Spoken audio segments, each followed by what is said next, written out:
Hello everybody, this is Dr. McBrick and I'm here with a little different video. I have been asked many times to kind of show my space and to kind of show the room that I'm in because a lot of folks have been following me for a long time since I started with an empty basement, and as you can see it's filled up a little bit and it just keeps filling up and up and up. Anyway, I thought that I would do a video to basically show you our space. You know, I don't have anything fancy. I do have a nice 1,100 square foot basement, of which I am using about a quarter, maybe a third of it actually at the moment. So anyway, you see my table. I'm not going to go through Figsdale or anything like that, but basically this is where I operate from, this spot right here. I am going to get another table and come back here, maybe 2 tables, so that way we'll have a build area. But my build area has got smaller and smaller as I've added to Figsdale. I've just kind of bounced around building from different tables as the tables got bigger. I finally did get a decent chair in which to sit, and it's nice and padded and everything like that.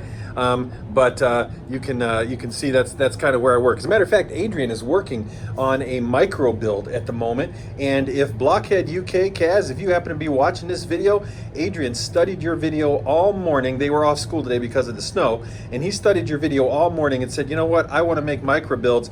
And so he got the specifications from one of your tutorials, I think, and just started to build it. So he's going to start doing some micro builds and putting them on his channel. He's pretty excited about that. But anyway, that's not what this video is about. So anyway, this is the space, and as you see, we have the cloud backdrop, and what I'm going to do is get more of those cloud backdrops and start over here actually, and go all the way around with the clouds, except for the window obviously, and then around here where right now I just have a bunch of bed frames. And that way, that'll give us a nice view when I film and everything like that. Over here, I have my old TV that I had when I was a kid, my parents' TV. It's a classic. It's actually worth some change, but I have a bunch of stuff sitting on it, just to kind of give you an idea of our space over here. This is a shelf that we have, and actually this shelf turns. It was made by my father-in-law, and that's where we keep all of our vehicles that we're using in our scenes and things like that. So we can go and grab a vehicle and put it in Figsdale. These are just some boxes from some sets we recently did. They're sitting on top of a card table, and I kind of dread the day that Mrs. McBrick says, honey, could you bring the card table upstairs? Because that's going to be kind of a pain. Anyway, we have some more sets, the roller coaster and everything like that. Our minifigs, collectible minifigs, we have the latest Lego Movie 2, and then our Harry Potters, and we still have a bunch of Harry Potters left, we have 3 sets of the Lego Movie 2s. I have my Oxford block, which is the heritage of Korea. The wonderful monument castle thing that I went to when I was in Korea, and I have that to build. That's like 3,000, 4,000 pieces or whatever, so I'm going to build that at some point. These 2 boxes here are the Joker, Joker Manor, with the roller coaster and everything, and then just some Oxford sets. I have my Oxford sets getting ready for Oxford Avenue, which is going to go back here, and just, you know, some poly bags, some extra sets like that, and then a mystery box, which is huge. If anybody can guess what this mystery box is, that would be wonderful. I'll mention it, I'll see if anybody knows what that is by the dimensions on it. I can't show you the front of it, unfortunately, because I didn't blank out my address, but anyway, you can kind of see how big that box is. So if you know what it is, let me know. And then here's a whole bin full of Oxford block just for things, and there's my pictures.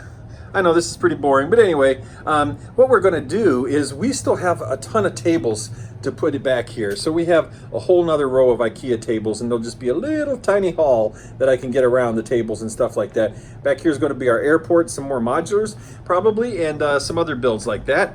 And then we'll come around here, and I know I've mentioned this many times, and put tables all the way down here. Now the other thing that we did recently was we used Daryl from Bevan's Bricks is kind of an inspiration. We had a whole bunch of boxes that we had opened, and we were trying to figure out, you know, about getting backdrops and stuff. And so we just said, hey, you know what? Let's just tape a bunch of boxes together, and the fronts of the boxes, the artwork and stuff, and let's just stick them up there. So that's kind of the way the room looks at the moment. I got that wonderful Lego banner from a kid's birthday party. To be quite honest, they did not want it, and I'm like, hey, I'll take it.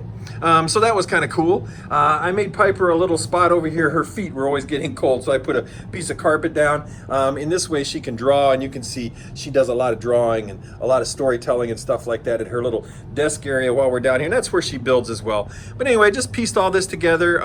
Now we are going to be moving these tables back, and we'll be moving these tables out and continuing on through the basement. But the nice thing about this is, with 2 or 3, well, probably with about 2 people, it's all taped together and pretty sturdy. I can just move it back to the next joist, the next joist, and the next joist. But there is some stuff back there in the basement, like, you know, real life stuff and all that kind of stuff. But I can just continue to move that back and to add to it as we get more and more boxes. You see some sets down there that we still have to build. And then let me show you kind of just our little parts bin. You know, we're real people, and you know, we have kids. We don't have a lot of time on our hands and stuff like that, so we don't have the million parts that a lot of people do. We kind of take our parts as we get them in the sets. But, you know, so we do have some colors that are sorted, and I know we've had some sorted videos, sorting videos. That's a whole nother thing. But anyway, we have some sorting videos out there and stuff like that. But these are pretty much our primary colors, so to speak, of parts and things like that. We just put them in these really neat little bins like this. And then those ones on top, those are all bins that have not been sorted and are basically extra parts and things out of sets that we've been putting together. There's a sorting tray to put stuff in when we get ready to do stuff. There's another sorting tray. It was one of Piper's things for her dolls, and it makes a great sorting tray, by the way. And then I have all my Ninjago sets down there, if you notice, still waiting to be built for Ninjago World at some point. In that duffel bag is a 1996 Lego tractor trailer rig, the big truck, the big Technic truck that they made. It's all in there. I had bought it back then and moved and just stuck it in a duffel bag. Anyway, and there's some more parts there that we have yet to sort. And then over here, what we have is a whole bunch of cups full of stuff. You can see we kind of have our grass and our water and all that kind of stuff. We have some collectible minifigures that we put in there that are kind of minifigure sets. And so we can come out, and if we want haunted, spooky minifigures, we can grab them out of a cup, or if we want animals, we can grab them out of a cup, that sort of thing. And so we've put them in cups based on theme, and of course we have tiles and all that kind of stuff there. Up top we have our sig figs, and unfortunately, if you notice, there are no torsos. I am having a hard time getting the torsos in from Bricklink, and I can only do them kind of 1 and 2 at a time. So as soon as I get some in, you see I have all the other parts. I promise I will get them made. Right here's a project we're working on, just building and stuff. Right here is the, this is kind of we're starting to part things out a little bit so that we have them in little bins that are more specific. So we have translucents, we have glass and things like that. You know, a lot of the parts with the holes there for the Technic, and tires, lots and lots of tires and stuff like that. Some motors and all the power function stuff and lights and all that kind of stuff. And a whole bunch of black slopes for roofs and stuff like that. So again, we don't get fancy with our parts. And you know, we don't have a ton of parts, but what we do have, we use. And that's where you see all of this come from. Now, if you notice underneath of the tables, we also have bins full of Lego. And these are all unsorted Lego that we have. And sets that were kind of broken up and played with and all that kind of stuff.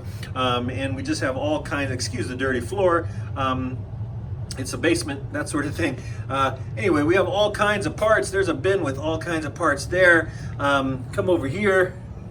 We have track pieces. Oop, I don't know if you, yeah, we have railroad track pieces. We have our Duplos. Our Duplos are getting a little low that we use for bases and innards and stuff like that. We have all our Fort Legorado pieces. and there's some more lighting and all that kind of stuff. So we have a lot of stuff under the tables that we have yet to sort through. And you know, when we're building stuff, we'll just go and it's fun just to, you know, go in there and just kind of, oh yeah, this is it. This is what I'm looking for. And sometimes just doing that gives you inspiration. I found that a lot of times the unsorted Legos are actually the ones that give us the most inspiration in terms of just finding a piece and then using that as our main piece. So anyway, not too exciting, but this is my space right now. This is our space. This is what Adrian Piper and I work with, and it's nothing, you know, we're very lucky in a sense, but it's nothing compared to some of the major professional deals that some of the huge YouTubers have and stuff. We try to be as authentic as possible and just be ourselves, and you can see we are just ourselves. So anyway, that's about all I have. I appreciate you watching this video. We'll get back to our city updates in the next video. This is Dr. McBrick signing out.